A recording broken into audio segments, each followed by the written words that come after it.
સાણંદના ડરણ ગામે પાઇપલાઇન કામગીરીને લઈને ફરી એકવાર ખેડૂતો અને તંત્ર આમને સામને આવી રહ્યા છે। સિંચાઈ વિભાગે ચુસ્ત પોલીસ બંદોબસ્ત વચ્ચે કામગીરી શરૂ કરી, પરંતુ ખેડૂતોનો આક્ષેપ છે કે પૂર્વ નોટિસ, જમીન સંપાદન અને વળતરની યોગ્ય પ્રક્રિયા વિના જ તેમની જમીનમાં કામ શરૂ કરવામાં આવ્યું।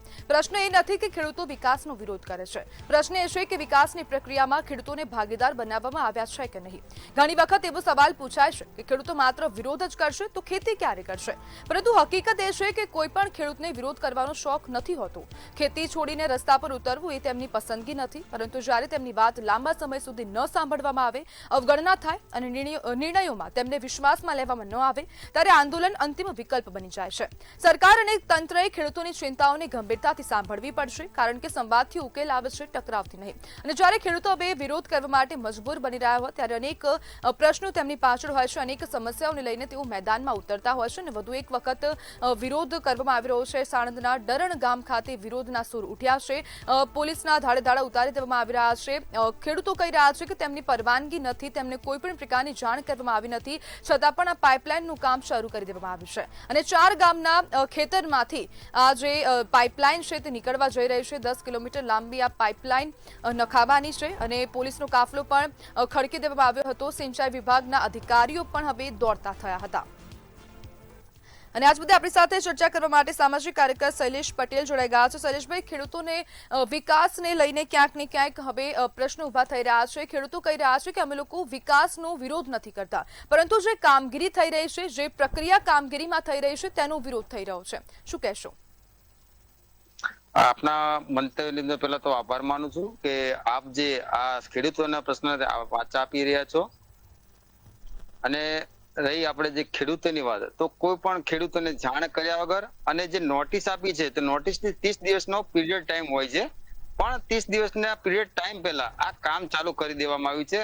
અને આજ રોજ મેં ઇજનેરશ્રીને વાત કરી તો 10 કિલોમીટર લાંબી આ લાઈન નખાઈ રહી છે અને ક્યાંક ને ક્યાંક આ જે કંપનીઓના, ઉદ્યોગપતિઓના ફાયદા માટે આ પાઇપલાઇન નખાવવામાં આવી રહી છે, જે એક ગ્લોબ્સ ઇન્ડસ્ટ્રી એરિયા છે જે શરીરની આજુબાજુ આવ્યું છે, ત્યાં પાણીનો ભરાવો થઈ રહ્યો છે અને કંપનીઓના પાણીના નિકાલ માટે આ પાણી જે જુવાલ ખરું એની પાટણની અંદર આ પાણી નાખવામાં આવવાનું છે।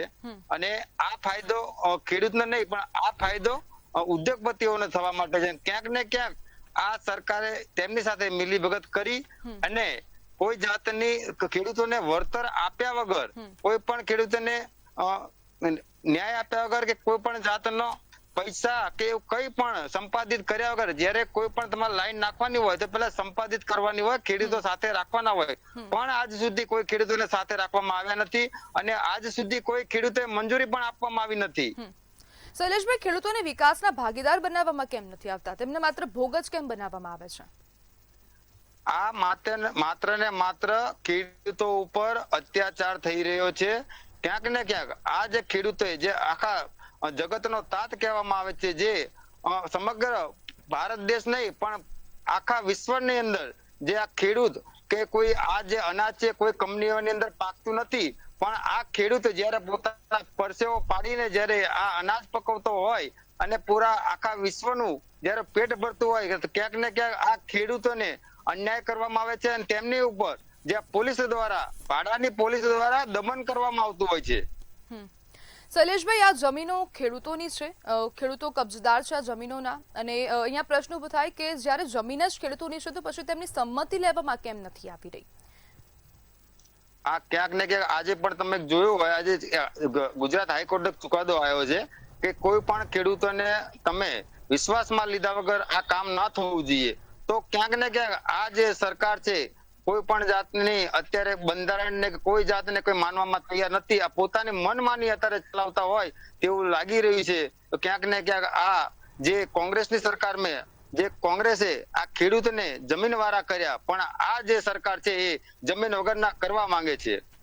જી બિલકુલ શૈલેષભાઈ, જોડાવા બદલ આપનો આભાર।